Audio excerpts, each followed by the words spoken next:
Praise lord. అందరికీ దేవుని నామమున వందనాలు. అందరూ బాగున్నారా? ఈరోజు దేవునికి వాగ్దానం తప్పక మీ జీవితంలో నెరవేరాలని ప్రభుకి ప్రార్థన చేస్తున్నాను. మీరు ప్రార్థన చేయండి.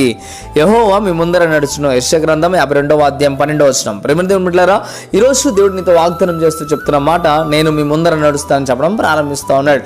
ఒకసారి ఆలోచించే, ఎందుకు దేవుడు నీ ముందర నడవాలి? ఎందుకు అంటే స్పష్టంగా నీకు అర్థం కావడానికి మాట చెప్పడం ప్రారంభిస్తూ ఉన్నాను. ఒక చిన్న బాబు నడుచుకుంటూ వెళ్తున్నప్పుడు తన పేరెంట్స్ తనకంటే ముందు నడుస్తున్నప్పుడు ఏం చేస్తారు?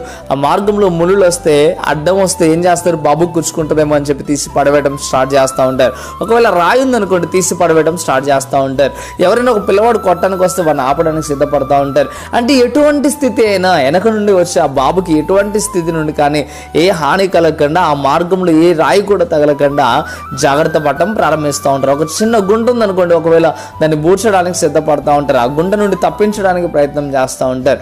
ఒక్కసారి ఆలోచించి, నీ పేరెంట్సే ఈ రీతిగా చిన్న చిన్న వాటికి వాళ్ళు అంతగా బాధ్యతగా తీసుకున్నప్పుడు మరి సర్వశక్తుడైన దేవుడు మరి నీ విషయంలో ఎంత జాగ్రత్త తీసుకుంటాడో ఒకసారి ఆలోచించేయండి.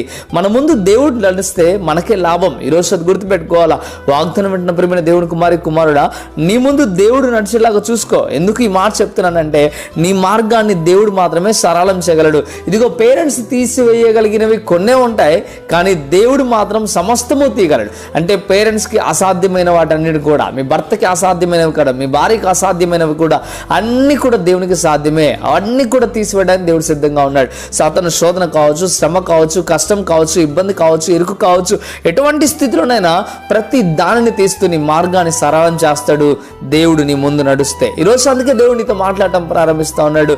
ఇదిగో నేను నీ ముందు నడవాలంటే మరి నువ్వేం చేయాలి అంటే, ఇదిగో ఈరోజు దేవుడు నీతో చెప్తా ఉన్నాడు, భయం భక్తి కలిగి దేవుని ఆరాధిస్తే చాలు, తప్పగా దేవునికి లోబడితే చాలు, ఆయన ఇంకా నిన్ను ముందుకు తీసుకువెళ్ళడానికి సిద్ధపడతా ఉన్నాడు. నీ మార్గంలో ఆయన నడవడానికి సిద్ధపడతా ఉన్నాడు. ప్రియమైన దేవుని బిడ్డలారా, మరి నీ జీవితాన్ని ఒకసారి ప్రశ్నించుకో. ప్రభువా, ఈ రోజునైనా నా జీవితంలో భయం భక్తి లేదు నైనా, ఇక నేను నీకు లోబడతాను ప్రభువా అని చెప్పి ఒక నిర్ణయానికి రా.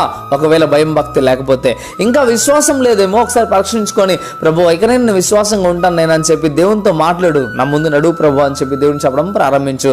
ఒకసారి నిన్ను నువ్వు పరీక్షించుకుంటే దేవుడు నీ ముందు నడుస్తున్నాడా లేదా నీకు అర్థమవుతా ఉంటుంది.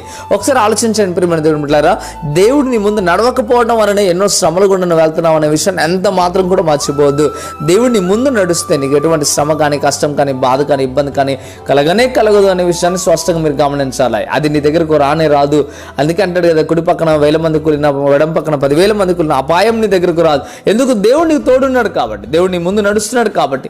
అందుకే ఒకసారి ఆలోచన చేసుకొని ఈరోజు ప్రార్థనలోకి పెంచి ప్రభు నడవడం ప్రారంభించండి. ప్రార్థన చేద్దామా? ప్రార్థన. పరిశుద్ధుడ, మహోన్నతుడు, గొప్ప దేవుడానికి వేలాది స్తోత్రాలు. ఇంతవరకు వాగ్దానం ద్వారా మీరు నేరుగా మాట్లాడటం ప్రారంభించారు. అవును ప్రభువా, మీరు మా ముందు నడుస్తే మాకు ఎంత లాభమో స్పష్టంగా మీరు మాకు తెలియజేసినందుకు వందనాలనైనా. ఇక మీదటనైనా మేము భయం భక్తి కలిగి మీరు మా ముందు నడవడానికి నేను యోగ్యులుగా మేము బ్రతకడానికి సహాయం తెచ్చండి. నీ మీదనే మేము ఆడుకోవడానికి సహాయం తెచ్చండి. బలపరచండి, స్థిరపరచండి, మేలుతో నింపమని అయ్యా మీరే వాగ్దానం వింటున్న ప్రతి బిడ్డ జీవితంలో నెరవేర్చమని ప్రభువైన యేసు పరిశుద్ధ నామములో అడిగి వేడుకుంటున్నాము తండ్రి. ఆమేన్, ఆమేన్. ప్రియమైన దేవుని బిడ్డలారా, ఈ వాగ్దానం ద్వారా దేవుడు మీతో మాట్లాడినట్లయితే తప్పక ఈ వాగ్దానాన్ని లైక్ చేయండి. అదేవిధంగా ఇంతవరకు కృపా TV India YouTube channel subscribe చేసుకోకపోతే ఇకనైనా మీరు సబ్స్క్రైబ్ చేసుకోనండి. అంతకంటే ప్రాధాన్యంగా వీడియోని షేర్ చేయడం ద్వారా అనేకులకు సువార్త ప్రకటించిన వారు అవుతారు, అనేకులు బలపరిచిన వారు అవుతారు. ప్రియమైన దేవుని బిడ్డలారా, కృపా టీవీ ఇండియా యూట్యూబ్ ఛానల్ నుండి అనేక మందికి హెల్ప్ చేస్తా ఉన్నాం. మీరు కూడా మాతో కలిసి ఈ పరిచర్యలో పాలు పొందాలంటే తప్పక మీరు మమ్మల్ని సంప్రదించండి. అనాథులకు, విధవరాలకు, అదేవిధంగా ఆరోగ్యం సరిగ్గా లేని వారికి హెల్ప్ చేస్తా ఉన్నాం. మీరు కూడా ఈ పరిచర్యలో పాలు పొందాలి అంటే తప్పక మీరు మమ్మల్ని సంప్రదించండి. అదేవిధంగా ప్రార్థన అవసరాల కొరకు తప్పకుండా మీరు ఫోన్ చేయండి. తప్పక మీ కొరకు ప్రార్థన చేస్తాం. ప్రభు మిమ్మల్ని దీవించును గాక, ఆస్వాదించును గాక. ఆమేన్.